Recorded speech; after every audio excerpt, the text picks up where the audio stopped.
When the hunter started to feel something again, he felt strangely calm. The calmness was everywhere, tugging at his mind and trying to force him back to sleep. But he also felt cold, so strangely cold. He realized that he was lying in the snow, face down. He was freezing. He tried to take a deep breath, but it only made him cough, sputtering in the snow around his face. He managed to roll on his back and shake the snow away. He stared up at the sky, painted red by the setting sun, and he shivered. He was so very cold and tired. He stood up slowly, his joints creaking and refusing to work. He was holding something in his hand, his rifle. He smiled. As long as he had his rifle, he was good. Now this cold, he had to start moving, or he'd freeze to death. He slowly stood up and looked around. He was in the woods, in a small clearing. He could see his own tracks in the snow, staggering footsteps that had brought him here from whatever he was running away from. He was running away from something, though he couldn't remember what it was. He quickly checked around in his rifle. He touched his gun belt. His revolver was there, loaded, and ready to dispense death and justice. The hunter still had his guns. He had lost his backpack somewhere, but he was still armed and dangerous. He was still alive. Although extremely cold and strangely calm. He thought for a moment. He had a lot of faults. His mind was just too aggressive. He could rarely just stand and do nothing. The calm he felt was weird. Possibly the result of hypothermia he must be suffering from. His mind was calm but fuzzy. He had to concentrate to remember where he was and what was happening. The monster, the fearful wraith with sharp wicked claws, the church, the cultists. He suddenly saw it on his mind. He remembered the fight, the betrayal, and the captivity. He recalled his own despair and the rage he felt, the righteous anger that helped him to escape, to break away and run into the forest to hide, to regain his strength. He remembered the moment when the sun crawled from behind the mountain peaks, and he just couldn't go on. He fell down in the snow, and despite the insistence of his survival instincts telling him to keep going, he closed his eyes, just for a moment, and fell asleep in the snow. He bared his teeth and growled, "You're not going to get me, monsters. I'm the greatest hunter to walk this world," he hissed in his mind. "I will cleanse you. I will have my revenge." The focus returned. He knew what he had to do.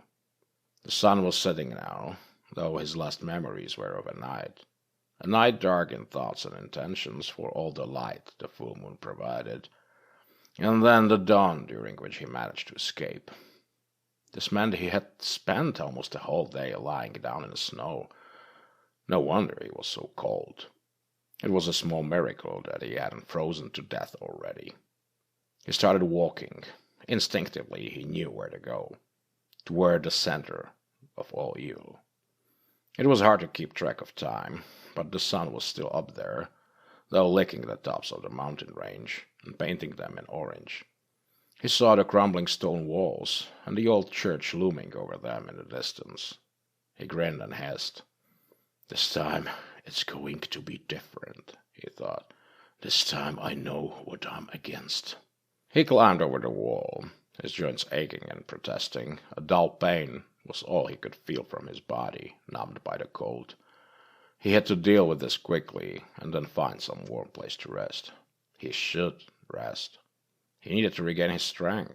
It was foolish to go on in this state, to fight against the eerie calm that insisted he should lie down and rest. The calm was ever-present and overwhelming. It made him long for a peaceful slumber.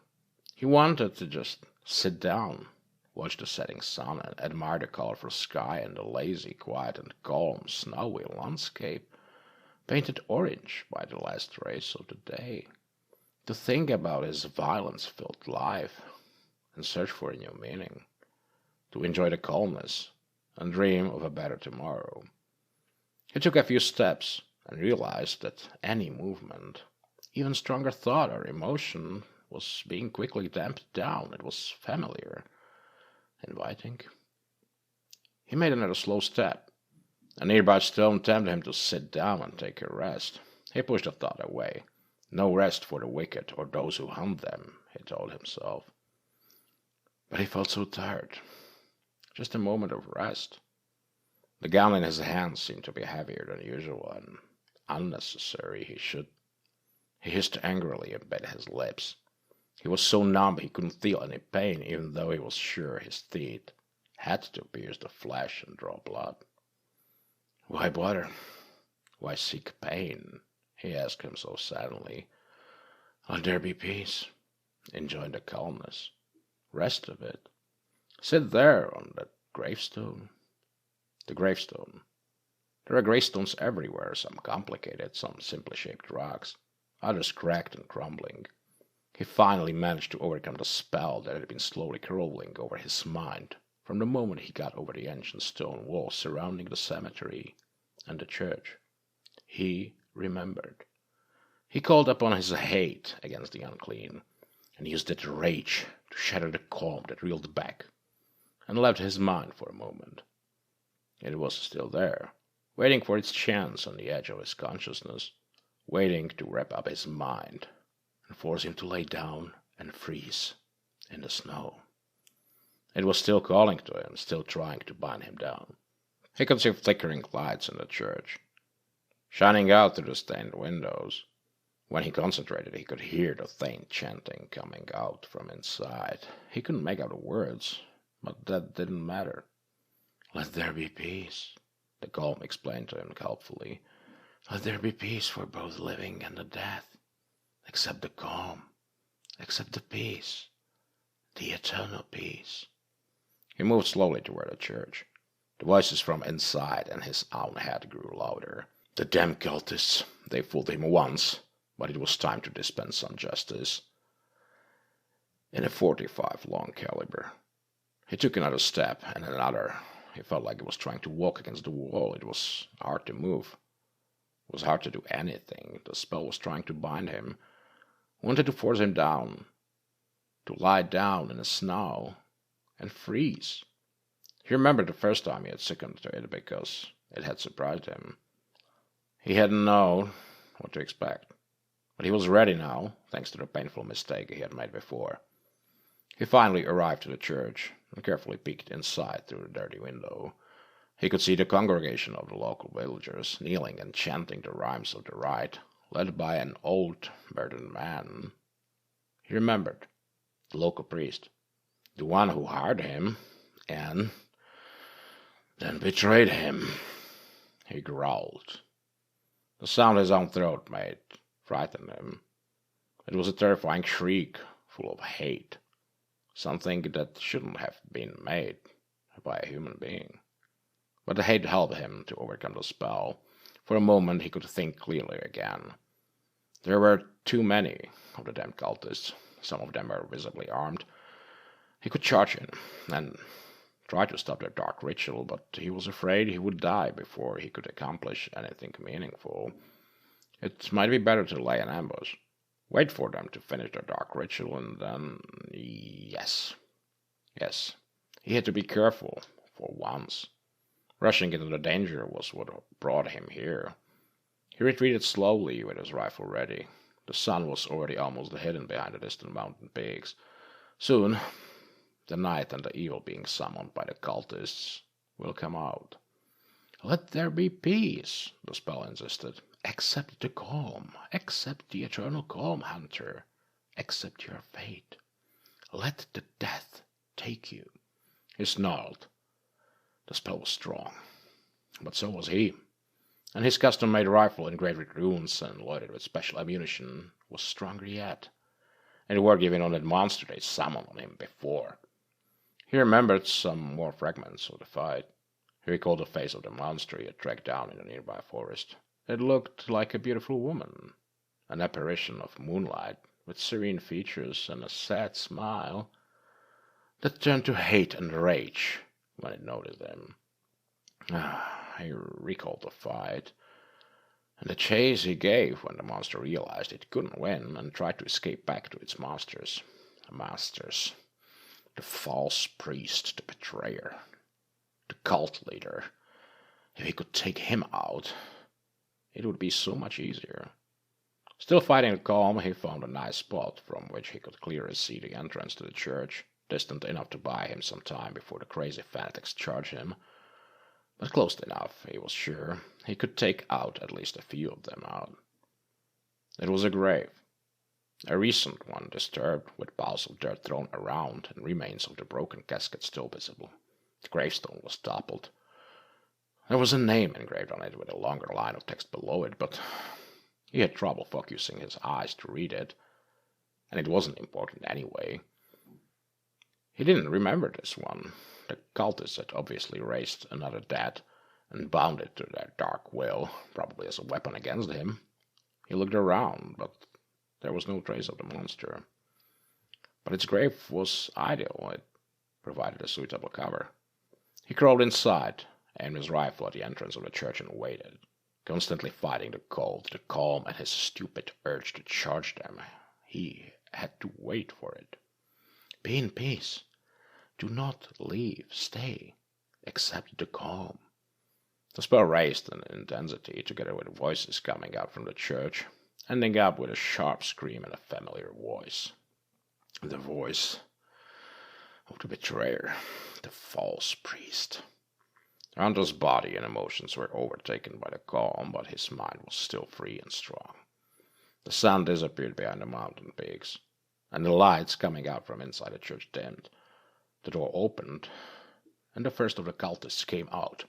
The hunter almost shot at the moment, but he remembered that he needed to take the leader out first. Hopefully. Yes, all of them are leaving, including the bearded priest. They seem to be afraid. I'll give them a reason to be afraid, he thought. He tried to squeeze the trigger. It was hard, but he drew upon his hate, tried to take a deep breath, and aimed at the head of the priest. He had 8 cartridges in his rifle. There were more cultists, but he still had his revolver, and he hoped that the death of their leader would cause a panic. Accept the calm. Be in peace. The calm, sensing his intentions, tried desperately to overcome his mind. And the priest noticed. He suddenly stopped and looked in Hunter's way. The hunter pulled the trigger, and he knew he'd missed with his round even before the gunshot shattered the eerie silence of the spell of the calm. The heavy bullet flew past the face of the cultist leader and tore a big hole in the church wall. The hunter calmly worked the lever to load another round. The priest raised his hands and started to chant something in a frightened voice. The hunter fired. He missed again and rode in anger. The priest continued to chant the dark spell, while his fellow cultists scattered around, clearly panicked and calling for help from their dark gods. The hunter managed to load and fire a third round. But the calm was too strong. Or maybe it was the cold that finally overcame his resolve. He wasn't able to work the lever, no matter how hard he tried. The hunter snarled. He failed. The cultist slowly crept closer to finish him off and defile his body. Maybe they'll even turn him into another monster. They were slowly coming for him, the leader first, with hands outstretched, chanting something that crawled into the hunter's brain, some dark magic, forcing him to obedience. You must accept the peace. The hunter finally made out what the cultist was telling him. Accept the peace, accept the calm. Be one with the dead. The hunter managed one last vengeful snarl. Thomas, my friend, you must remember. You must accept your fate, the cultist said as he leaned down to stare into the hunter's eyes, and then tried to take away his rifle. I am not your friend. The hunter tried to shout defiantly, but he remembered. He finally remembered. The sadness in the priest's eyes broke the dark clouds in Hunter's mind. Thomas, my friend, you must remember one thing. Do not follow it. Do you understand? If it decides to run away from you, it will probably seek shelter back in its tomb, but you must not follow it. You must stay away from the cemetery. The binding spell can work on living minds too. The hunter remembered. He remembered that warning and how he had ignored it, determined to finish the job and destroy the wraith that was running away from him, shrieking in a voice colder than the winter air around. He remembered the moment when the binding spell hit his mind. The wraith, already succumbing to the spell, turned at the last moment and lashed at him with its ethereal claws. The hunter remembered his own disbelief and the blood splurting out of his own torn throat. He remembered the sad eyes of the priest. He released the grip on his rifle and slowly moved his hand to his throat. His fingers were numb, but he could feel the wound that had to be fatal. The priest began to work the lever on the hunter's rifle, ejecting all the remaining cartridges inside. The hunter finally understood and stopped fighting. He could still see and hear, but he was no longer trying to fight the villagers, who obeyed the orders of their priest, and carefully placed the hunter back in his own casket. The priest was touching his face and staring at him sadly. "I'm sorry, Thomas, but you made a mistake. You must accept the peace." Thomas, that was his name. That was the name engraved on the top of the gravestone. Thomas the hunter finally accepted the calm and the peace, and became one with the death. They were binding him back in his coffin, trying to make sure he wouldn't rise again. He felt the familiar weight of his rifle being placed at his side. The last thing he heard was an argument between the priest and one of the villagers. "Father, I told you before, and I was right. We just can't let him." "The hunter should be buried with his weapons," the priest interrupted, "but I admit it was a mistake to keep them lighted."